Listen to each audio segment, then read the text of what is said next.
ఇంతకు మీరు చెప్పే సమాధానం ఏమిటి? హరిమిది గిరిపడ్డా ఈ పరంధావి లొంగుతాడు ఇంకొక అబ్బాయి. మీ అమ్మాయి అత్తింటికి వెళ్ళకుండా నెల తప్పిందంటే అది మీకే అప్రతిష్ట, మాకేం లేదు. ఆ మాట వస్తే మీ అమ్మాయిని శంకించవలసి వస్తుంది. పరంధావి గారు మాటలు మీరుతున్నారు, జాగ్రత్త.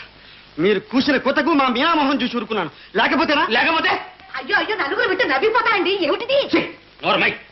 ఇదిగో అబ్బాయి, ఇప్పటికైనా ఆ నోట పడి 4 రకాల అపవాదులు పడకుండా ఉండాలంటే, మీ చెల్లెలు అత్తింటి కాపురం సక్రమంగా చెయ్యాలంటే మా నగలు మాకు తెచ్చు, లేదా వడ్డీతో సహా డబ్బా నీకు, లేకపోతే మీ దారి మీటి, మా దారి మాది. అంతేనంటారా? అంతే. మనుషుల కన్నా మీకు డబ్బే ప్రధానం. వెధవ డబ్బు కోసం ఎన్ని అన్యాయాలైనా చేయగలరు, ఎంతటి అభాండాలైనా వేయగలరు. మామగారు, డబ్బును ఎదుర్కొని మీరు బ్రతకలేదు, మిమ్మల్ని ఎదిరించి మీ అబ్బాయి బ్రతకలేదు. సరే, ఆ డబ్బేదో ఈ సాయంత్రానికి అలా తెచ్చి మీ ముఖాన్ని మారేస్తాను.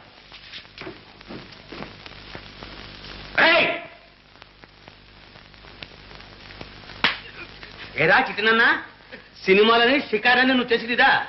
అమ్మాయి కోసం అంత తొందర వచ్చింది?